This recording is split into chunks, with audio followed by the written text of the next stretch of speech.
Okay. Ikalawang markahang pagsusulit, Araling Panlipunan 2. So, pangalan, Pinoy, sorry, it.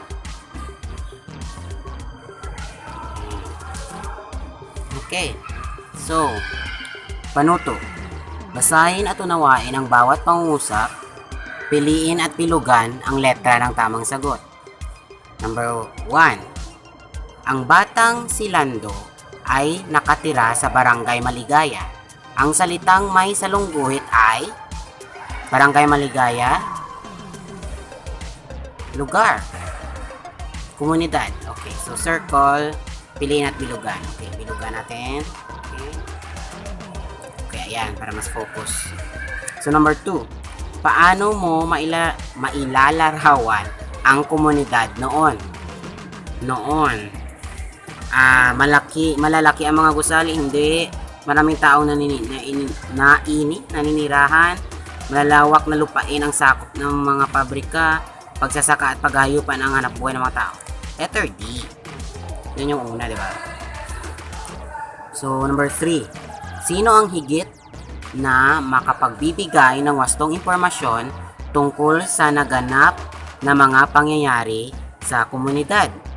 Kaibigan, kamag-aral, kapitbahay, nakatatanda. Oh, syempre, nakatatanda. Number 4. Ano ang kahulugan ng kabanatuan? Kabanatuan, hindi ko alam. Lugar yung kabanatuan. So, ano yung kahulugan? Baka kabulubundukin. Kabanatuan. Hindi ako sure. So, let's go with C, maybe. Okay, pwesto lang ako ng iba. Okay. Yes, position tayo. Number 5. Bakit nakilala sa katawagang White Beach ang komunidad ng San Isidro? Dito naganap ang pagpapalitan ng mga produktong katutubo at Chino. Nakabibighani ang ganda ng maputing dalampasigan nito. Unang naging kabisera ng Mindoro. Mga halamang lagundi na tumutubo dito. Hala, hindi ko alam. White Beach kasi siguro mapuputing dalampasigan. Let's go with that. White Beach, white sand. Siguro? Hindi ako sure. Okay, number 6. Pag-aralan ang timeline, ano ang mahihinuha mo mula dito? Okay. So, 1895, 1930s. Okay, technology development. Ulit-ulit lamang ang mga nagaganap. May pag-unlad sa larangan ng transportasyon. Yun, pag-unlad. Number 7. Patuloy ang pagbabago ng kapaligiran ng ating kinabibilangang komunidad. Alin sa mga sumusunod ang nagsasabi ng halimbawa nito? Okay. Pagtatanim lamang ang hanap buhay, hindi. Marami ng mga tao ang may sarili sa itaas ng puno na nananatiling lubak-lubak ang mga daan. Patuloy pagbabago ng kapaligiran.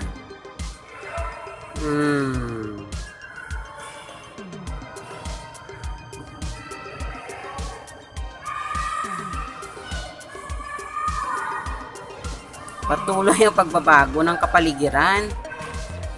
So, hindi ako sure. Let's go with B na lang. With B. For your information, nasa arena po ako. Nasa Cadiz Arena. Ayan.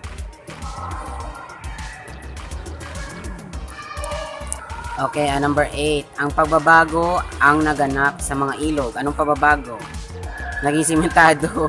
Tinuyuan na ang mga gusali at tanggapan. Ginawa ng mga bato na dati ay mga pawid. Tinubuan ng lupa at tinuyuan ng mga bahay. Tinayuan. Pwede to, no? Pwede letter D. Okay, sorry. So, number 9. Paano mo pinahahalagahan ang mga makasaysayang bantayog, istruktura, lugar at mga bagay na makikita sa iyong komunidad? Ang mga sumusunod ay nagpapakita ng pagpapahalaga maliban sa isa. Alin ito? So, pagpapahalaga other than sa isa. Gamitin ng maayos. Tama yan. Sulatan ito. Susulatan ng mga pader. That's vandalizing. So, letter B yung sagot. Okay. Next tayo. Pag-aralan ang graph sa ibaba. Bilang ng mga tao sa komunidad. So, mapayapa, ang dami ng tao, matiwasay, maasin, maligaya. So, mga lugar siguro ito. Itong mga lugar, ito yung populasyon. Okay. Ano ang populasyon? Ito ang bilang ng mga taong nanirahan sa komunidad. Ito, bilang ng mga taong nanirahan sa komunidad. Yan yung populasyon. Tingnan ang graph sa itaas. Anong komunidad ang may pinakamaraming bilang ng populasyon? So, mapayapa. Mapayapa, yan o. Mapayapa. So, ito ba? Okay. Number 12. Alin namang komunidad ang mga pinakakaunting bilang ng tao? So, ito, ano yan? Makopa. Ayan, letter D. Okay. Number 13.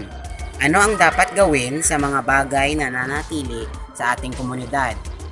Palitan ng mas maganda, ingatan at talagaan, pabayaan hanggang masira, bigyan lang ng pansin kung gagamitin. Bagay na nananatili. Depende kung ano yan. Pero I think ito naman siguro. Parang historical outpost, kumbaga, or historical value. Alin sa sumusunod, number 14 tayo, ang maaaring gawin sa mahahalagahang istruktura sa inyong komunidad upang maipakita ang pagpapahalaga. Ingatan, panatilihan ang kalinisan, gamitin ng maayos, lahat ay tama. O yan, letter D. Okay, try natin left hand naman yung gagamitin natin para mas convenient. Bakit mahalaga ang dalampasigan ng San Isidro? Hindi ko alam. Dito naliligaw mga bata ng unang mga taon. Dito una dumating ang mga inchik. Dito madalas mangingisda, maglaba ang mga tao. Dito naganap ang pagpapalitan ng mga produkto at ito yung pinakamahaba. Yan siguro yung sagot. Yan, letter D. So number 16. Ang sumusunod na mga bagay ay hindi nananatili o nagbabago sa isang komunidad maliban sa isa. Alin ito? Hindi nananatili o nagbabago. So, pangalan siguro, ano? Pangalan. Ayan, ang pangit na pag-circle ko. Sorry. Number 17.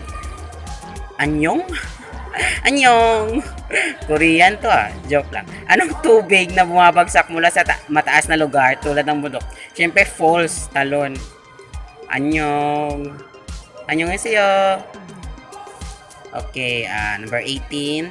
Ito ay mataas na anyong tubig. Joke. Jokes on me. Anyong tubig pala. Anong tubig? Okay. Yun. Sorry. Ito ay mataas na anyong lupa na may butas sa tuktok. Sino may bumutas no? Joke lang. Vulkan. Okay. 19. Daming langaw dito Anong anyong lupa ang matatagpuan sa ating komunidad? Madami naman. Depende kung nasan ka, di ba? Pwede talampas, pwede kapatagan, pwede kabundukan, di ba? So, let's go na lang with kapatagan. Okay? Number 20, anong anyong tubig ang matatagpuan dito sa ating komunidad? Siguro nire-refer ito kung saan man ito na-test, di ba?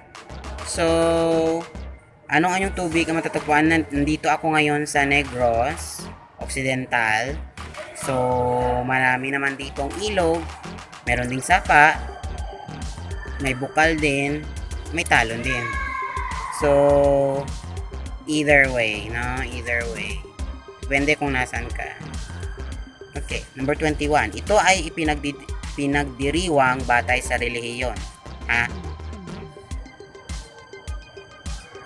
Ito ay ipinagdiriwang batay sa relihiyon? Pansibiko? Ayan, panrelihiyon. Ang mga sumusunod ay pagdiriwang na pansibiko, maliban sa isa. Okay, araw ng kagitingan, araw ng manggagawa, mahal na araw, araw ng mga bayani. Mahal na araw, araw ng manggagawa, araw ng kagitingan. Hindi ko alam. Mahal na araw. Hindi ako sure kung B or C. Sino yung tamang sagot? Okay, number 23. Sinong bayani ang inaalala tuwing ika-30th ng Nobyembre? Hala, hindi ko alam. Si Macario Sakay, Andres Bonifacio, Emilio Pio del Pilar. Let's go with Andres. November 30. Parang instincts na lang parang si Andres ngayong Nobyembre. Okay, number 24. 1 to 30 lang. Ito ang araw ng kalayaan. Ang araw na ipinahayag ni ang kalayaan ng Pilipinas laban sa mga Kastila. Kailan ito pinagdiriwang? We are never truly free. Oh yeah. Hunyo 12. So, aling pagdiriwang ang sinasalubong ng maingay at masigla? Pwede naman Pasko, di ba? Pwede rin ati-atihan. Pwede rin bagong taon. Sige, let's go with bagong taon. Yun yung pinaka-noisy siguro. Alin sa mga sumusunod ang pagdiriwang na pangreliyon ng mga Muslim? O, ayan. Ramadan. Ayan, Ramadan. Number 27. Alin sa mga sumusunod ang mahilig sa makukulay na palamuti sa katawan? O, ayan, hindi ko alam. Ilocano ba? Waray ba? Tibuli? O Badyaw? Hindi ko alam. Sino yung maalam? Let's go with a wild guess. Ilocano. Ang lungsod ng Gapan, hindi ko alam kung nasaan niya, ay kilala sa paggawa ng tsinelas. O, ganun ba? Shout out, lungsod ng Gapan, tsinelas. Ano naman ang produkto ng lungsod ng Kabantuan? Wala, hindi ko alam. Baka marmol. Try natin marmol. Para iba naman. Hindi ko alam. Search natin yan. Kabantuan. Marami sa mga komunidad ang malapit sa tabing dagat. Alin sa mga sumusunod na estruktura ang nakatutulong sa pag-unlad nito? Komunidad na malapit sa tabing dagat. Anong infrastructure nakakatulong sa pag-unlad nito? Siguro beaches. Like, naninirahan sila sa gilid ng dagat. So, yung beaches dapat i-maintain para maka-attract din ng tourist, diba? Maybe. Kung may piyesta sa isang barangay, ano ang ginagawa ng mga tao? Depende sa piyesta. So, merong nagpapayabangan, I'm sure. Pero yung tamang sagot is nagkakaisa. Syempre, meeting sila and then, okay, nang gawin natin, ganyan. Ayan, tapos hindi ito nakasabi kung kanino ito. So, tapos grade 2 Araling Panlipunan, second long periodic exam.